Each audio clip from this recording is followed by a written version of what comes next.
¿Alguna vez te has preguntado si los seres mitológicos de los que se hablaba hace siglos realmente existieron?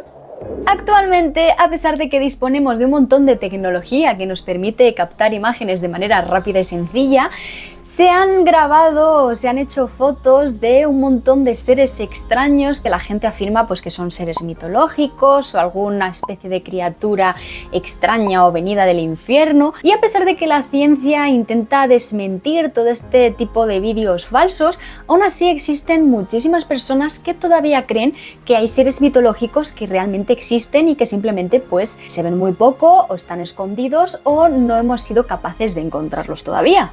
Así que si hoy en día podemos demostrar o desmentir que hay algunos seres que existen o no, imagínate cómo tenía que ser en la antigüedad, donde simplemente existía el boca a boca y el que tú te creyeras que lo que te estaba contando la persona que había visto era cierto. Aunque los seres mitológicos y sus leyendas y mitos asociados puedan parecer simplemente cuentos de gente aburrida hace siglos, en realidad muchos de ellos se podría decir que están basados en animales reales, es decir, que son seres que realmente existieron, pero que por culpa del desconocimiento de la población de aquel entonces, pues se creaban historias que, bueno, que al final desde el boca a boca pues iban aumentando a cada vez ser pues menos realistas. Antes que nada quiero aclarar que no voy a entrar en detalle en las historias que se creaban alrededor de estos seres mitológicos, de los dioses, de las guerras entre ellos y demás, sino que simplemente me voy a basar en las descripciones que hacían aquellas personas en aquel entonces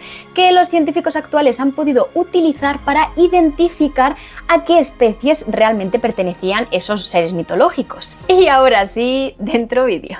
Hola, soy Irene, soy bióloga y aquí os traigo 5 seres mitológicos que están basados en animales reales. Las sirenas.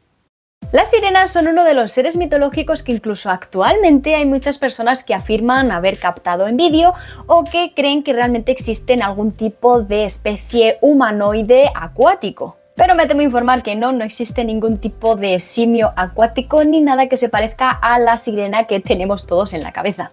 En un inicio, las sirenas no eran mitad mujer y mitad pez, sino que eran más bien mitad mujer y mitad ave. Sin embargo, no se sabe por qué a lo largo de la historia se cambió el concepto de sirena por una especie de mujer con cola de pez. Y bueno, un poco más adelante se incluyó también el concepto de tritón, que es lo mismo pero en varón, es decir, que es mitad hombre, mitad pez.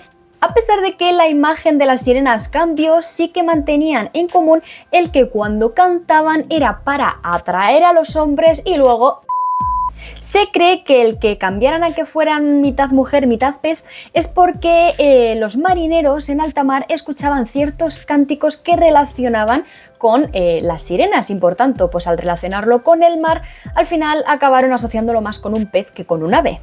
Aunque no sé, yo sinceramente me hace gracia que tú estés en pleno alta mar y nos escuches algo así como...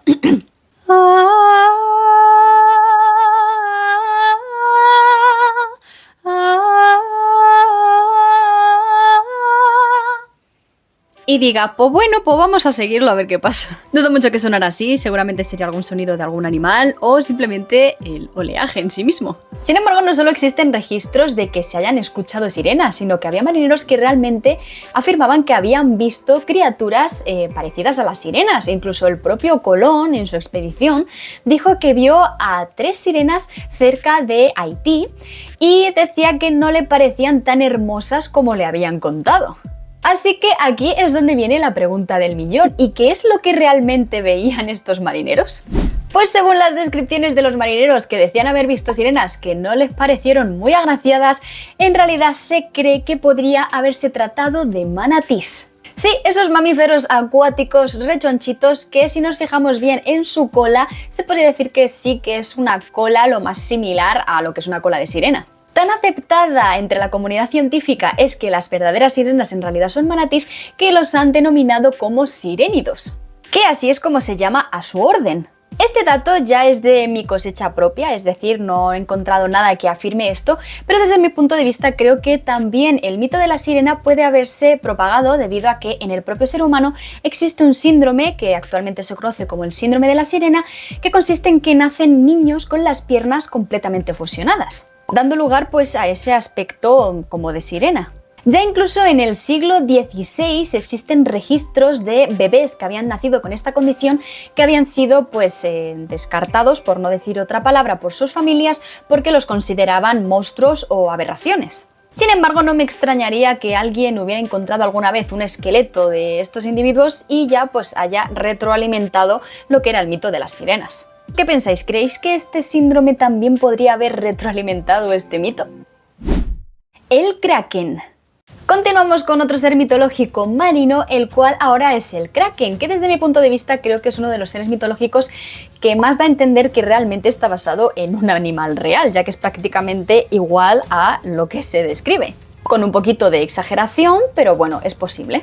El nombre del kraken viene de un término noruego que significa retorcido y se adjudicaba una especie de monstruo marino parecido a un pulpo o a un calamar que era capaz de hundir barcos en el fondo del mar. Dentro de las historias que contaban los marineros existían aquellos que decían que el kraken era un ser tan grande como una isla que era capaz de engullir barcos enormes enteros, pero por otro lado existen otros registros de marineros que afirman haber visto alguna especie de calamar de unos 10 o 13 metros de longitud, descripciones que eran mucho más realistas. Como ya os estaréis imaginando, el kraken está basado en un calamar gigante real que además existe todavía actualmente. Se trata de la especie Architeuthis dux, conocido comúnmente como calamar gigante del Atlántico. Se trata de la especie de calamar más grande que existe y pueden llegar a alcanzar hasta los 14 metros de longitud. Y bueno, no es de extrañar que los marineros en aquel entonces se encontraban a un calamar gigante de 14 metros, exageraran diciendo que medía muchísimo más, ya que no tenían los medios para poder medir al animal realmente para ver cuál era su tamaño real. Bueno, miento, en verdad sí que existe un calamar un poco más grande que este, que es el calamar colosal, que puede llegar a alcanzar los 15 metros de longitud. Sin embargo, este animal se descarta de que pudiera ser el posible kraken debido a que se distribuye principalmente por la parte sur del hemisferio sur, es decir, muy cerca de la Antártida, y por tanto era bastante poco probable que los marineros europeos se llegaran a encontrar con estos ejemplares, y por tanto se dice que es el calamar gigante del Atlántico, porque como su nombre indica, vive en el océano Atlántico. El calamar gigante habita en zonas profundas, sin embargo, de vez en cuando sube a la superficie. Y los marineros decían que era tan grande que era capaz de comerse a una ballena. Sin embargo, es curioso porque su principal depredador son los cachalotes, los cuales no son ballenas, pero son un cetáceo que es bastante grande, que parece una ballena, pero que en realidad se trata de un odontoceto, que es otro tipo de cetáceo. Y por si alguien se lo estaba preguntando, a pesar de su gran tamaño, los calamares gigantes son completamente inofensivos para los seres humanos, ya que se alimentan principalmente de peces y crustáceos. Pero ¿tú cómo reaccionarías si te encuentras este bicho nadando en el mar? Unicornios. El mito de los unicornios en verdad da muchísimo juego, ya que se podría decir que simplemente es un caballo al cual le han puesto un cuerno y ya está, pero en realidad la historia es muchísimo más complejo que esto, ya que según diferentes descripciones se cree que podía llegar a ser hasta 4 especies diferentes de animales las que podrían haber incentivado la creación de los unicornios. El más conocido es que se basaron en el rinoceronte indio para crear al unicornio, ya que tiene solo un cuerno a diferencia de sus parientes africanos que tienen 2. Esta es la idea más defendida, ya que hay muchos escritos que afirman que los unicornios eran como una especie de caballos gordos con un cuerno en lo que es la frente, aunque en realidad sería en esta parte de aquí de la cabeza. Sin embargo, existe otra especie de animal, la cual se estima que lleva extinta unos 40.000 años, que se cree que sus fósiles podrían haber creado esta leyenda de los unicornios. Y es el elasmoterio o unicornio siberiano gigante.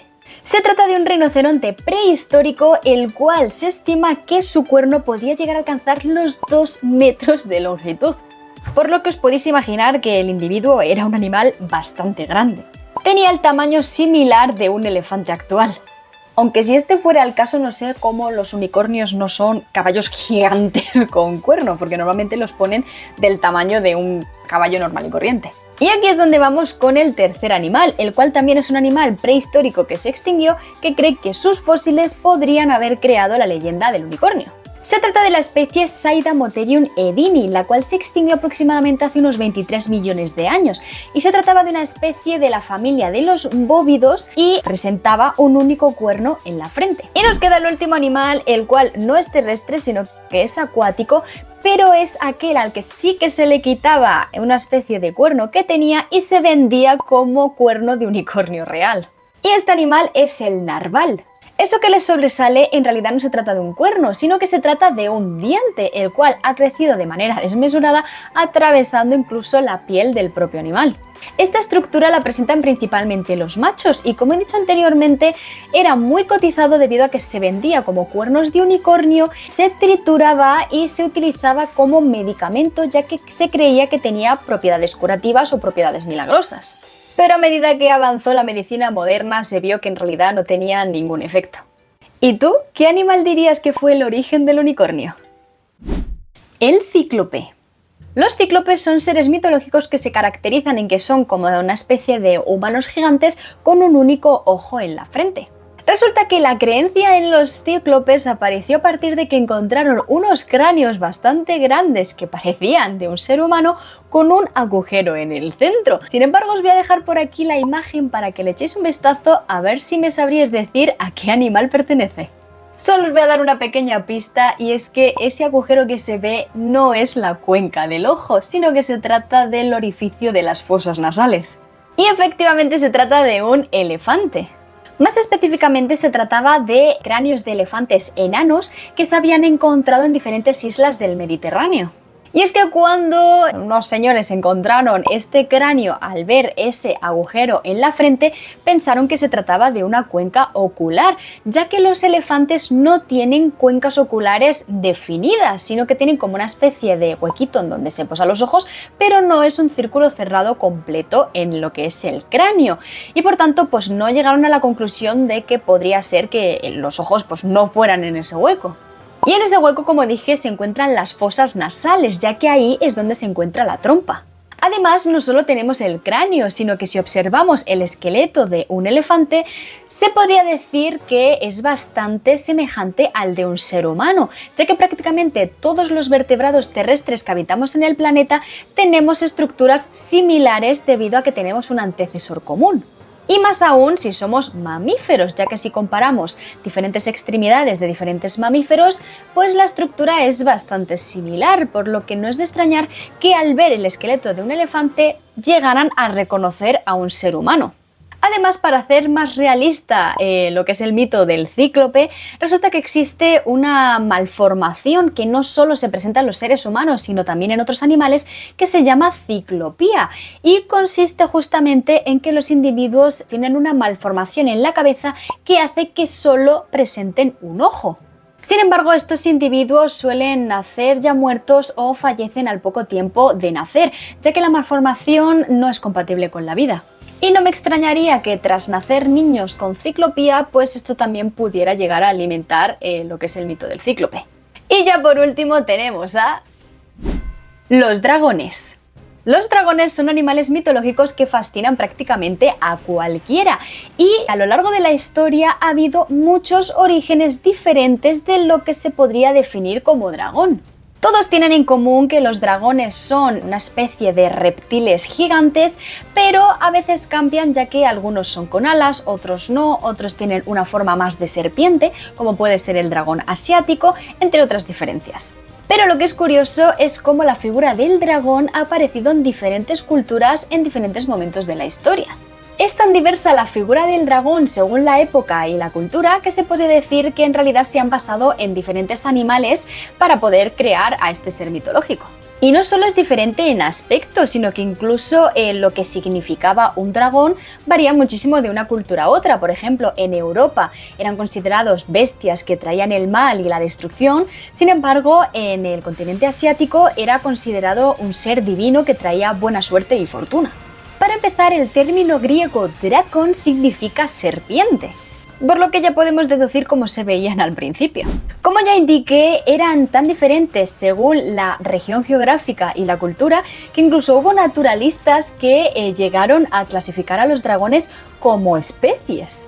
Hace unos siglos en Occidente, los propios naturalistas de la época vieron que había las suficientes diferencias entre las descripciones de los dragones que existían, los cuales también los compararon con animales que existían en ese momento, que llegaron a crear especies de dragones diferenciadas según las características morfológicas y la región geográfica en la que se encontraban esos supuestos dragones. En la enciclopedia de las cosas que nunca existieron, escrito por Robert Ippen y Michael Page, habían escrito que podía haber hasta unas 4 variedades de dragón occidental, entre la que podemos encontrar dragones teutónica, que se distribuía por Alemania, Escandinavia y las islas del Atlántico, otra segunda variedad que era Draconis gaali, que estaba por Francia, Italia y España, la tercera variedad era Draconis cappadociae, que en este caso también se les llamaba como dragón mediterráneo o levantino, y se podía encontrar por Grecia, África del Norte y Asia Menor, e incluso hasta el sur de Rusia. Y por último está la cuarta variedad, a la cual llamaron Draconis albionensis o británico, que además se subdividía en 2 subespecies, que era el dragón bípedo, llamado Draconis wyverne, y el volador de extremidades cortas, que era Draconis nematoda.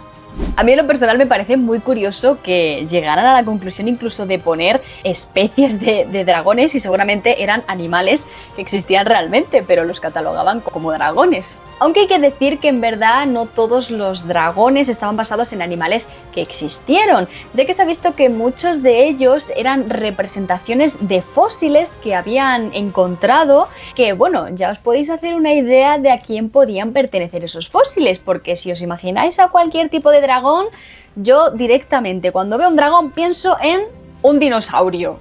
Y no hay más. Y quien diga lo contrario no tiene ojos en la cara. Justo hace un tiempo hice un vídeo hablando sobre los dinosaurios y mucha gente me decía: ¿y por qué en la antigüedad no se habla de dinosaurios? Es que eso apareció después. Hombre, porque antes sí que encontraban fósiles de dinosaurios, pero no decían es un dinosaurio, decían que eran dragones. Y esto se ve reflejado, por ejemplo, en dragones, que se han visto representaciones de dragones bípedos bastante similares a los Tyrannosaurus Rex, ya que se caracterizaban por tener unos cuerpos así como alargados, unas patitas muy cortas y unas bocas bastante grandes. Además, el que los dragones estén basados en los dinosaurios tiene bastante sentido, ya que, como he estado mencionando, pues existen muchas variedades de dragones y muchas de ellas pues se asemejan a dinosaurios que conocemos actualmente. Según los registros, también se ha visto que los fósiles que encontraban los guardaban como prueba de que esos dragones existían. ¿Y por qué actualmente no hemos llegado a encontrar esos esqueletos como para decir, ay, es que mira, sí que hacían excavaciones y ya anteriormente habían encontrado dinosaurios? Pues porque como justamente no tenían las técnicas necesarias para conservar esos fósiles, pues como ya expliqué en un vídeo anterior, son elementos bastante frágiles. Si no se tienen los cuidados necesarios para preservar ese ejemplar, al final, a lo largo de los años, esas estructuras se van a deteriorar y van a acabar desapareciendo. Así que, como veis, los fósiles de dinosaurios han convivido con la humanidad prácticamente desde que la humanidad es humanidad, pero simplemente antes pues se les daba otro nombre porque no se conocía lo que realmente eran. No fue hasta que la ciencia avanzó lo suficiente como para decir que esos esqueletos, bueno, esos fósiles en realidad eran animales prehistóricos, pues simplemente eran dragones. Y ahora con esto a mí me hace reflexionar que ¿qué pasa si resulta que nuestros antepasados se encargaron de sacar ciertos fósiles de debajo de la tierra, sacándolos de ese lugar que los mantenía protegidos, llevándolos a la superficie, donde al no tener conocimiento de cómo conservar esos ejemplares se han acabado desintegrando, desapareciendo? ¿Y quién nos dice a nosotros que no han sacado ejemplares de especies de dinosaurios que no conocemos actualmente y que nunca vamos a conocer porque esos ejemplares eran los únicos que existían, por ejemplo? Da que pensar, ¿eh? ¿Cuántas especies habremos nosotros mismos hecho desaparecer por nuestro propio desconocimiento? Sinceramente me vuela un poco la cabeza pensar esto. Y hasta aquí el vídeo de hoy, espero que lo hayáis disfrutado mucho y quiero que me dejéis en comentarios cuántos de estos datos ya conocíais o cuáles no. Si os gustaría profundizar más sobre el tema, por aquí en la descripción os dejo todas las fuentes que he consultado para hacer este vídeo y alguna que otra más en caso de que queráis ampliar aún más sobre este tema. Y ya por último, si os ha gustado el vídeo, darle a me gusta porque si llegamos a unos 500 likes haré una segunda parte. Y no te olvides de seguirme si quieres saber más curiosidades sobre el mundo.